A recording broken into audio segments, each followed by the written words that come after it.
Hello, my friends. Today's date is December the 3rd, and this is a birthday reading for those people born on this date.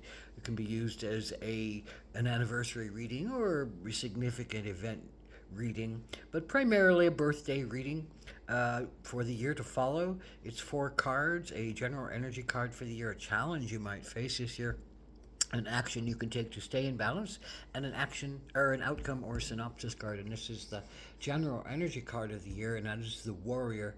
And what is the warrior except, the warrior, the soldier, the advocate, that one who goes forth with a great sense of purpose and drive. It's a sense of, the warrior often has faced death. So the warrior sits on that edge of death, sits on that precipice, going, "What is worth fighting for? What is worth dying for? What is worth dying for?" And I think that's the key to the warrior. When the warrior's actions become not about petty grievances and personal little responses to negativities and things, when the warrior's action becomes something that is about others, when the warrior energy becomes something about protecting and preserving the family or the clan or the country or the world, then the warrior starts to really step into their sense of their integrity, step into their sense of their sacred duties, step into their sense of what is the value and purpose in this, but to defend with my life, with my sense of myself and my soul and my integrity, what needs to be defended, what needs to be supported, what needs to be advocated for. So this is a year of that kind of energy of looking at what you're dedicated to, looking at what you're willing to almost risk your life for, and what you're willing to bring to your forefront, your alertness, your presence of being, and your purpose. And what those are kind of the three energies that the warrior pulls forward. The warrior has to be alert. The warrior has to be aware of what is going on around them. The warrior has to be present.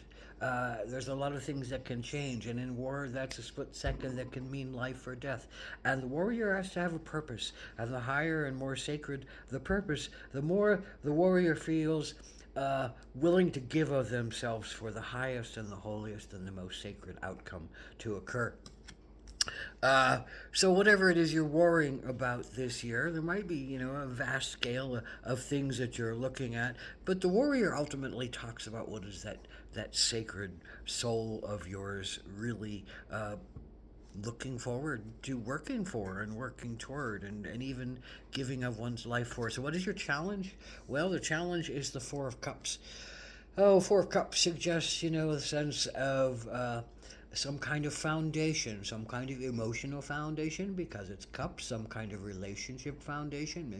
Maybe this is a family, maybe this is some kind of structure, maybe this is just you within yourself that you found a way to give yourself a sense of joy and a sense of play and a sense of emotional support and a sense of being able to be vulnerable and childlike when needed, and the sense of some kind of foundation that allows this to happen where maybe others are involved, maybe you're just involved. But for me, I have a sense that this is about someone else or something else or some other society or school or college or church or function or family or unit of connection that has brought you a sense of emotional security, a sense of being able to trust your intuitions, a sense of being able to understand how relationships are built and nurtured and work toward higher and holier grounds. But this is your challenge. The challenge, I think, is that you may need to disrupt this family in order for you to pursue your warriorship.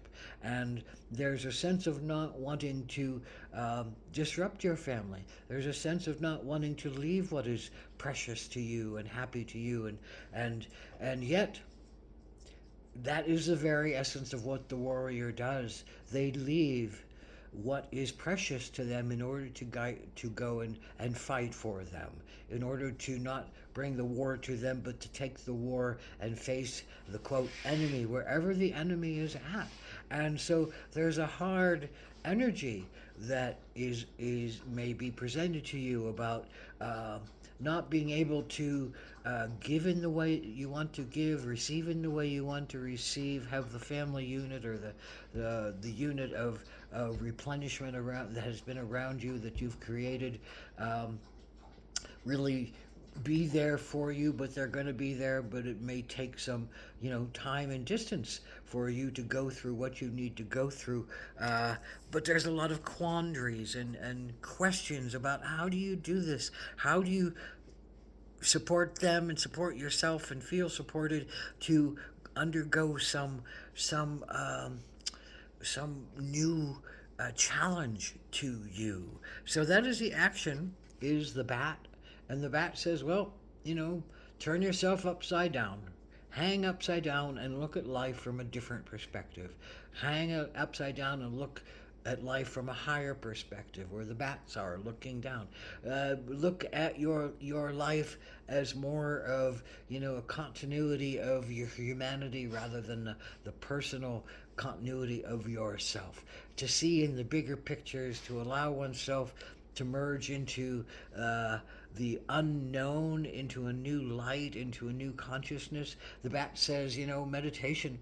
The bat says hanging upside down and rebirth, waiting for a new life to happen. This is also a birth and rebirth card. It says, well, something's got to be born, and you're waiting for something new to come along, and you may not know what that new baby, that new event, that new thing is going to look like, but you have to have a sense of waiting with patience, waiting through the pain, waiting through the anxiety, waiting through the not knowing, finding a way to comfort yourself again, finding a way to comfort yourself as you go through this process, because it may, it's going to take you to another sense of yourself and another sense of what is really important to you.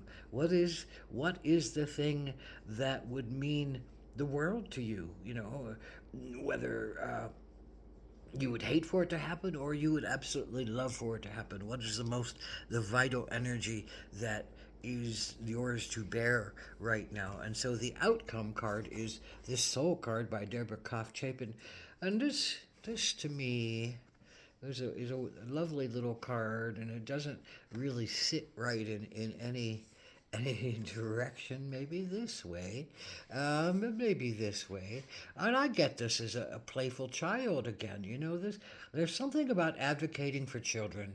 There's something about being a defender of children. There's something about being a defender of the vulnerable, of the emotionally open and sensitive. There's something about being a defender of the right to be who one is, and to have dignity, and to have grace, and to have a sense of purpose. You fight for those who cannot be. They cannot fight for themselves on some level, and you fight for a bigger picture of love and compassion. And the warriors are often the last ones. Many warriors feed their tribe before they feed themselves. Many warriors feed the sick. Many warriors feed the elderly. Many warriors feed the other warriors.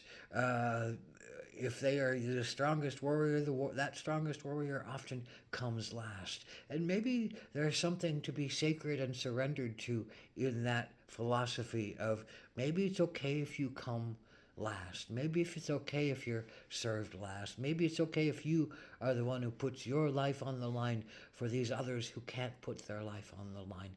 So there's a great deal of power and energy and pulse coming to you this year. Allow yourself to feel into it, intuit into it, vision into it, dream like the bat, dream in the night, dream in the day, hang upside down, see through a different lens, see through a different visionary technique. Allow yourself to be more playful. Go into the childlike part of yourself and remember what it was like to be a child and playing, and remember, oh, this is what I need to protect. This is what I need to honor, and this is where I'm going to get my strength and my courage from to go forward as a warrior for the highest and the holiest things to undergo. Aho.